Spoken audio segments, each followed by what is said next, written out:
Hey, what's up, everybody? So this question is, do you think the current representative in Minnesota District 5, Ilhan Omar, would defeat the current incumbent within District 3, Dean Phillips, in a Democratic primary?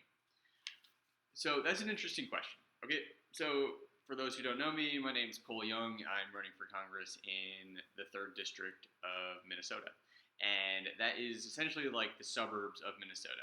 And Ilhan Omar, she is the current representative in Congress in District 5, which is basically inner city Minneapolis and a few of the surrounding border cities. So what's so fascinating about this sort of dynamic, especially during what's going on right now with the death of George Floyd and the civil unrest and the massive protests that are going on not only in Minneapolis but also around the country is that Minnesota is a white, primarily dominated state. So, when you're talking about politics, there is a strategy that you need to kind of figure out in order to win. And the reason that this question is so interesting is, Ilhan Omar, she's a Somali refugee, super talented, young progressive rock star in Congress right now. And she represents a district that is by far the most, racially and ethnically diverse. Whereas the district that Dean Phillips is currently representing and the district that I'm also running against him in is 75% to 80% white. So you have this different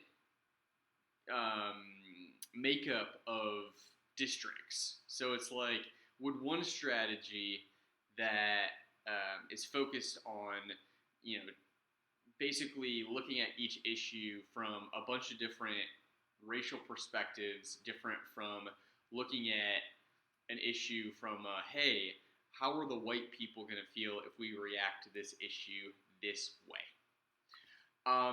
So, a couple people on my team, we were talking about this weekend, and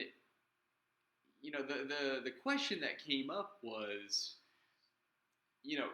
can you win in District 3 if you represent minorities in a way that has the potential to piss off white people who just happen to represent, 3/4 of the people who live in your district? And it's a great question. And we're gonna find out, because I am definitely on the side of Ilhan Omar, and not on the socially conservative side of the current incumbent Dean Phillips.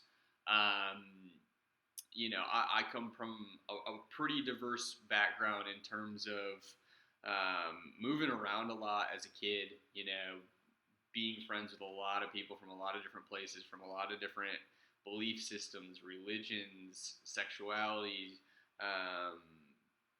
different sort of cultural backgrounds. And, that has definitely shaped who I am as a person. I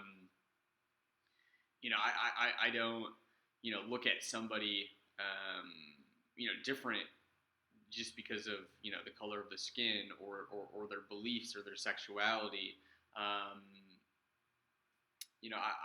see everybody as human, and I think that makes me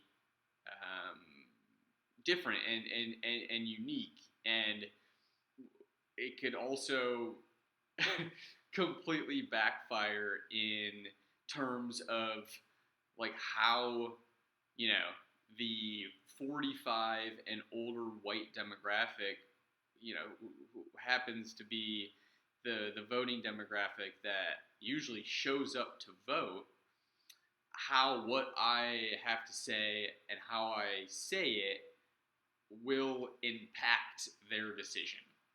And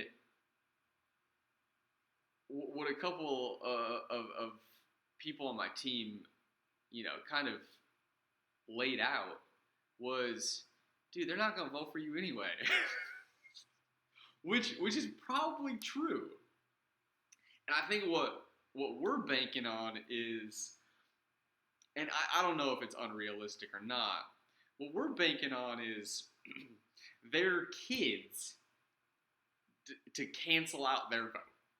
So, like, if there's a household of 4 or 5 people and all 4 or 5 people are 18 and older, what we hope will happen is if the two parents vote for Dean Phillips, who's just a socially conservative white dude who was born with a shitload of money, if the two parents vote for that boring white dude, that the young people will vote for us.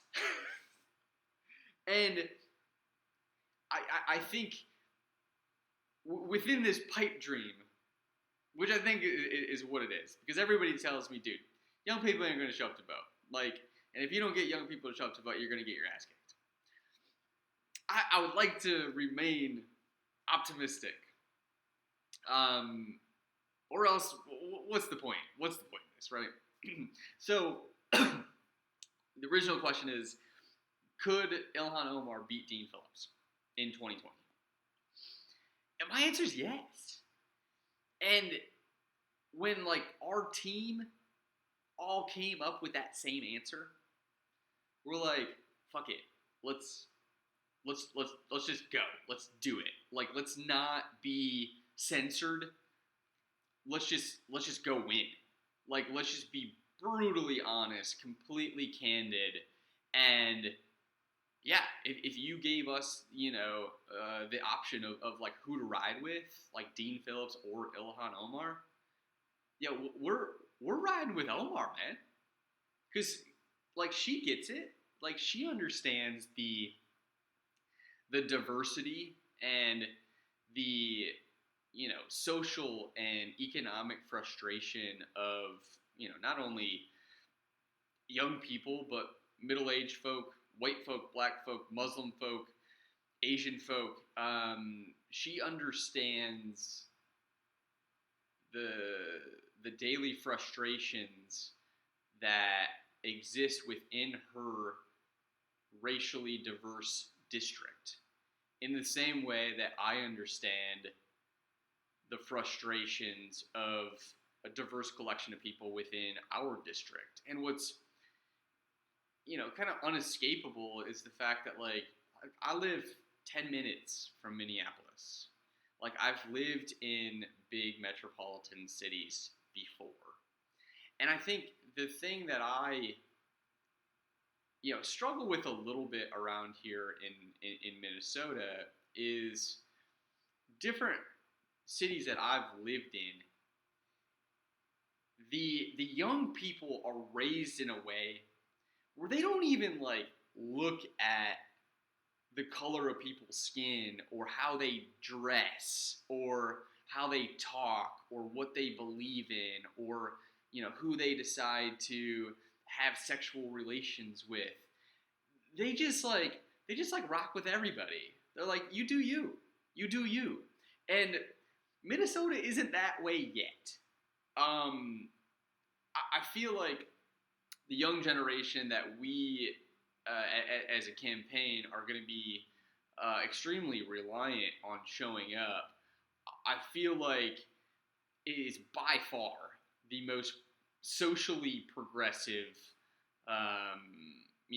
demographic in the entire Midwest. The people who live in Minneapolis and, around the Minneapolis suburbs, young kids, teenagers, 20s, 30s, like, yeah, they're white and they go to school with, a lot of other white kids, but like everybody's got their own, style and swag, and from the people that I talk to, everybody's pretty accepting, um, of people from different places who believe in different things. So, that's the sort of campaign that we're going to run. We um, will not be bullied or run a campaign in fear.